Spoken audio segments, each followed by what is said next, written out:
ఆర్గాన్స్కి ఏమైనా దెబ్బలు తగలడం కూడా ఏమీ జరగలేదు. అన్ని ఎక్స్టర్నల్ ఇంజురీసే ఉండడం వలన ఈ ట్రీట్మెంట్ ఈరోజు ఈవినింగ్ ఆపరేషన్తో మరి వాళ్ళను మంచిగా ట్రీట్ చేయడం జరుగుతుంది.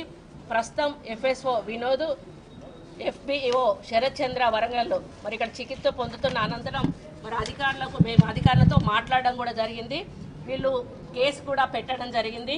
సెక్షన్ 307 కింద కింద సరోజ్ రెడ్డిని A1గా, A2గా సాయి, A3గా చంటులను హత్యా ప్రయత్నం కేసు నమోదు చేయడమే కాకుండా అక్కడ జీప్ను కూడా ధ్వంసం చేయడం జరిగింది. అంటే ప్రభుత్వ వాహనాన్ని ధ్వంసం చేయడం ఒకటి, ప్రభుత్వ అధికారులను వాళ్ళ డ్యూటీని అడ్డగిస్తూ డ్యూటీ చేస్తున్న సమయంలో వాడిపైన దాడి చేయడం ఒకటి, అక్రమంగా అక్కడ అటవీ ప్రాంతాన్ని మరి కొట్టడం, చెట్లు కొట్టేటువంటి కార్యక్రమాన్ని చేయడం వంటి ఇవన్నిటి మీద కూడా వాళ్ళు రాస్తూ ఎస్పీ అక్కడ పోలీస్ స్టేషన్లో కేసు నమోదు చేయడం జరిగింది.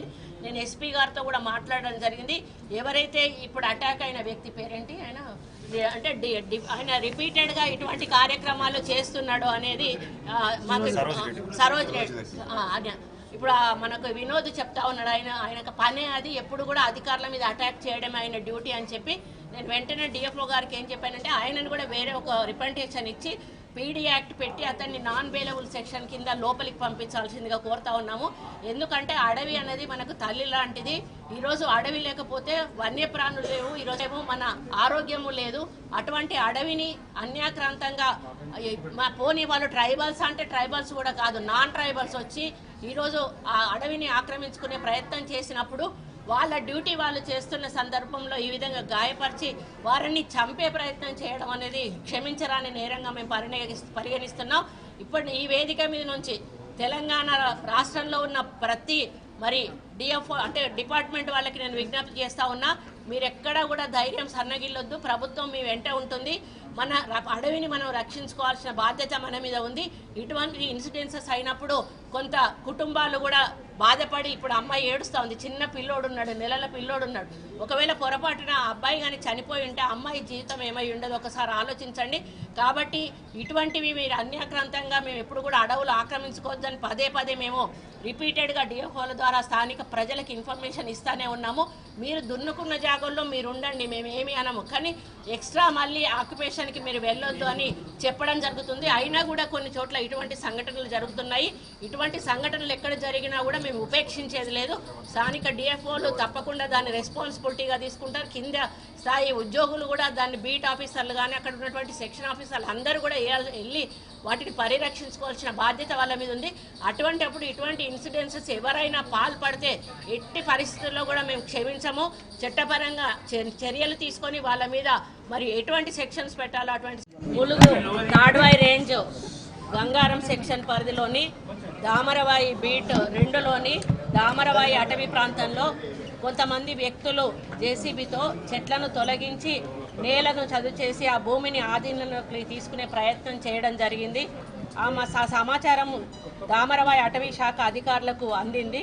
దీంతో forest section officer Vinod Kumar, forest beat officer Sarath చంద్రలు, Sumas Kumar, Pasra base camp, R Rajender driver వీళ్ళందరూ టీమ్గా ఏర్పడి AP 36 AG 7018 నెంబర్ పెట్రోలింగ్ వాహనం జీప్లో ఆ ప్రాంతానికి వెళ్ళడం జరిగింది.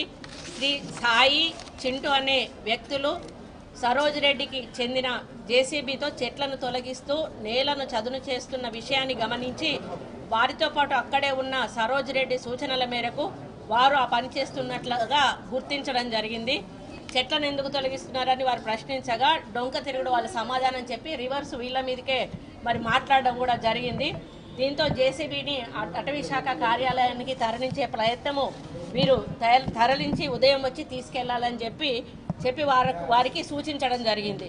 దీంతో శరత్ చంద్ర తానే జేసీబీని నడిపించుకుంటూ అటవీ శాఖ సిబ్బందితో కలిసి దామరవాయి అడవి కార్యాలయానికి వారు బయలుదేరడం జరిగింది. ఆ తర్వాత వెంటనే జేసీబీ ఓనర్ సరోజ్ రెడ్డి, శ్రీ సాయి, చింటూలు వెంట పెట్టుకొని ఎఫ్బిఓ శరత్ చంద్రపై ఇనుప రాడ్లతో దాడికి తెగబడి తీవ్రంగా గాయపరచడం జరిగింది. శరత్ చంద్రను హతమార్చే ప్రయత్నం కూడా చేయడం జరిగింది. ముగ్గురు ఒకతని మీదనే ముగ్గురు కూడా ఎట్ ద సేమ్ టైం రాళ్లతోటి అటాక్ చేయడం జరిగింది. మరి తలపై చేతులపై అతనికి లోతైన గాయాలు కూడా అవ్వడం జరిగింది. ఆ దాడిని అడ్డుకోబోయిన మన వినోద్ కుమార్ అనే అబ్బాయిని కూడా మీరు చూశారు, చాలా తీవ్రంగా గాయపరిచి మరి అతని చేతి వేలు కూడా తీవ్రంగా రక్తస్రావమై దాదాపుగా ఇప్పుడు సర్జరీ, ఇప్పుడు ఈవినింగ్ అతనికి సర్జరీ ఉంది. కొంచెం అయితే ఆ వేళ్ళు కూడా మొత్తం తెగిపోయేటువంటి పరిస్థితి ఉన్నది. మరో ఎఫ్బిఓ సుమస్ కొంచెం స్వల్ప గాయాలతో తప్పించుకోవడం జరిగింది. మరి Sumas Kumar Pasra base camp R Rajender డ్రైవర్లు ఈ సంఘటనలకు వాళ్ళు సాక్షులుగా అక్కడ ఉండడం జరిగింది. గాయపడిన వినోద్ కుమార్ శరత్చంద్రలను మరి మొదట తాడ్వాయిలోని ప్రాథమిక ఆరోగ్య కేంద్రంలో ప్రథమ చికిత్స అందించి తర్వాత 108 వాహనంలో వరంగల్లోని గార్డెన్ హాస్పిటల్కి తరలించడం జరిగింది. నిన్న గార్డెన్ హాస్పిటల్ మరి మేనేజ్మెంట్తో కూడా మాట్లాడడం జరిగింది. ఇద్దరికి కూడా ఎటువంటి ప్రాణాపాయం లేదు, వాళ్ళు అవుట్ ఆఫ్ డేంజర్లో ఉన్నారు. మరి ఆ సర్జరీ ఒకటి అయిపోతే మరి అతనికి ఉన్న ఇబ్బంది కూడా తొలగిపోయేటువంటి అవకాశం ఉంది అని అన్నారు. మరి రిపీటెడ్గా వాళ్ళు ఏదైతే ఉందో స్కాన్స్ కానీ మన సిటీలో అవన్నీ కూడా తీయడం జరిగిందని చెప్పారు. ఇంటర్నల్ బ్లీడింగ్ కానీ ఇంటర్నల్ ఆర్గాన్స్కి ఏమైనా దెబ్బలు తగలడం కూడా ఏమీ జరగలేదు. అన్ని ఎక్స్టర్నల్ ఇంజురీస్ ఉండడం వలన ఈ ట్రీట్మెంట్ ఈరోజు ఈవినింగ్ ఆపరేషన్తో మరి వాళ్ళ పరిస్థితుల్లో కూడా మేము క్షమించము.